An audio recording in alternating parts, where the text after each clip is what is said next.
આપણે કોઈ સરકારી અધિકારી પાસે અથવા તો કોઈ કચેરીમાં જઈએ બપોર આસપાસ તો આપણને જવાબ મળે કે ભાઈ અત્યારે નહીં થાય, તમે આ લઈ આવો, પેલા ટેબલ ઉપર જાઓ, આ ટેબલ ઉપર જાઓ, પેલા ટેબલ ઉપર જાઓ, આ સિક્કો કરાવો, આની સહી લઈ આવો, આ વ્યક્તિનો ફોટો ખરાબ છે, ફોટો નવો લઈ આવો, આ પેપર ખરાબ છે, બીજું પેપર આપો, આની ઝેરોક્સ આપો, આ ઓરિજિનલ આપો. આવું બધું કહીને આપણે દોડાવતા હોય છે.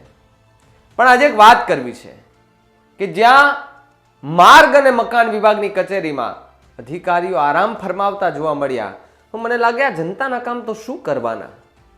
નમસ્કાર, આપ જોઈ રહ્યા છો ન્યૂઝ રૂમ અને આપની સાથે હું છું ભાવિક.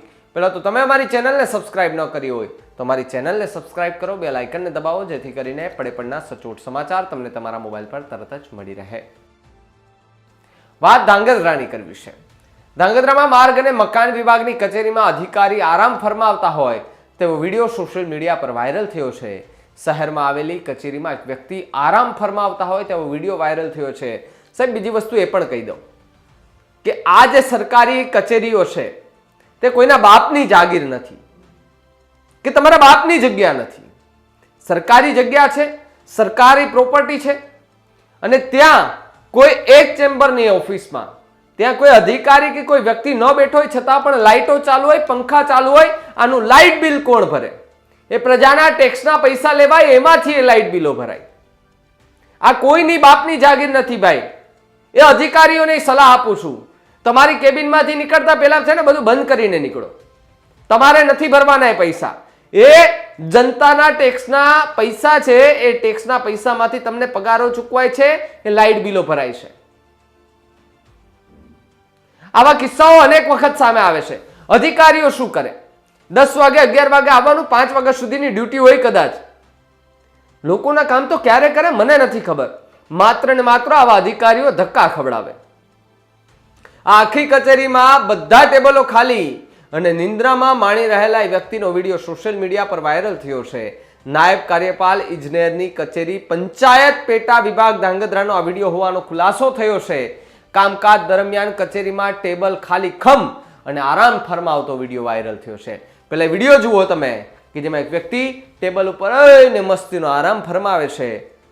બધામાં તમે જુઓ, આમ પેલું પંખો નથી દેખાતો પણ જે કાપડ છે ને એ ઉડે છે, એટલે સ્વાભાવિકપણે ત્યાંના પંખા અને ત્યાંની લાઇટો પણ એ ચાલુ છે.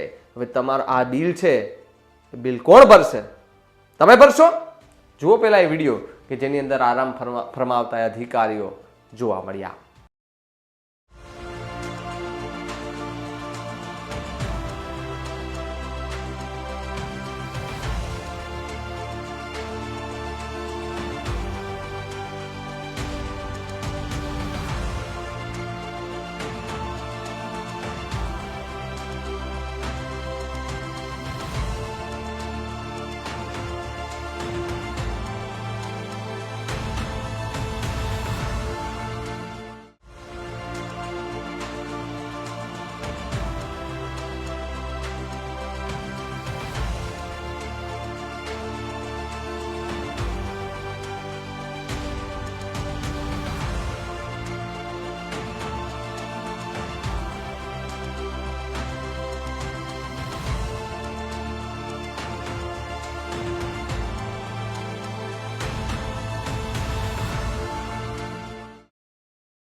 આ વિડીયો ક્યારનો છે એ તો હજુ જાણવા નથી મળ્યું.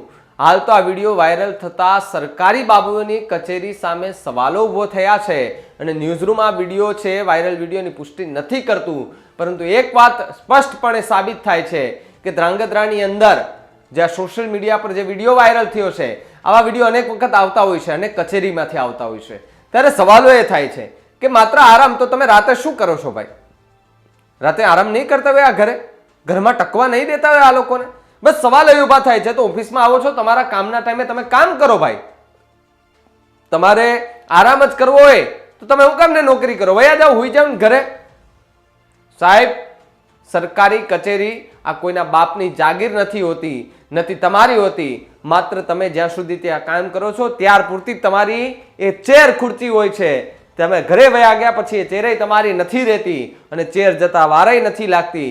આજકાલ ખુરચીઓને લઈને પણ રાજકારણ રમાય છે. પછી નેતાઓ હોય, અધિકારીઓ હોય કે પછી કોઈ પણ હોય, ખુરચી માટે જે ધમાસાણ થાય છે એને ધ્યાનમાં રાખીને તમારે કાર્ય કરવા જોઈએ તમારા. બાકી પછી તમે એવું ન કહેતા કે મીડિયા અમારા ધજાગરા ઉડાવીને અમને બદનામ કરે છે. પણ સાહેબ, જ્યારે નાના નાના લોકો, મધ્ય વર્ગના લોકો તમારી જોડે કામ કરવા માટે ક્યાંય આવતા હોય, સહી સિક્કા કરાવવા માટે આવતા હોય, ત્યારે તમે એને ધક્કા ખવડાવો છો, ત્યારે મીડિયા સવાલો ઉભા કરે છે. ત્યારે પણ તમને સવાલો થાય છે કે ભાઈ આવું કશું હોતું નથી, છતાં પણ ખોટી રીતે છાપી દેવામાં આવે છે. પણ સાહેબ, અહીંયાથી એ નાના માણસની એક વેદના બોલે છે કે માર્ગ અને મકાન વિભાગની અંદર આરામ ફરમાવતા એ અધિકારી, એ કોઈ પણ હોય, આ કોઈના બાપની જાગીર નથી, કે આ જગ્યા કોઈના બાપની નથી, એ સરકારની જગ્યા છે. અને સરકારની જગ્યામાં તમને જે કામ સોંપવામાં આવ્યું હોય એ તમારે કામ કરવાનું હોય છે, ન કે આરામ કરવાનો હોય છે. હવે અનેક વખત સોશિયલ મીડિયા પર વિડીયો વાયરલ થયા કે સરકારી કચેરીમાં કોઈ પણ કેબિનમાં તમે જાઓ, કોઈ બેઠું ન હોય છતાં પણ લાઇટો ને પંખા ચાલુ, કુલરો, એસી ચાલુ, આવું બધું જ ચાલુ હોય છે. છતાં પણ એ લોકોને પડી નથી હોતી. એ લોકોને એક વિચાર નથી આવતો કે બે ઘડી સ્વિચ બંધ કરી દઉં તો શું વયું જશે, પાછો આવીશ ત્યારે ચાલુ કરી દઈશ. સાહેબ, આ એક વિચારધારા મગજમાં રાખવી પડશે. લાઇટ બિલો તમારે ભલે નથી ભરવાના, પણ જનતાના ટેક્સના પૈસામાંથી લાઇટ બિલો ભરાય છે.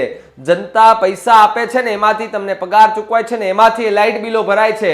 તો તમારે પણ જનતા સામે જોવું પડશે. અને આ જનતા તમારી પાસે જે કામ માટે આવે છે એ કામ તમારે ઇન્સ્ટન્ટ તાત્કાલિક કરી દેવું પડે. તમે 5-5, 7-7 વાર ધક્કા ખવડાવો. સાહેબ, તમને શરમ આવી જોઈએ. કારણ કે એક અધિકારીને આવું ન શોભે, છતાં પણ અધિકારીઓ આવી રીતે બેફામ બન્યા છે. ધાંગધ્રાના વિડીયોને લઈને તમારું શું માનવું છે અમને કમેન્ટ કરીને ખાસ જણાવજો. આવા જ વધુ સમાચાર માટે આપ જોતા રહેજો ન્યૂઝ રૂમ ગુજરાત. નમસ્કાર.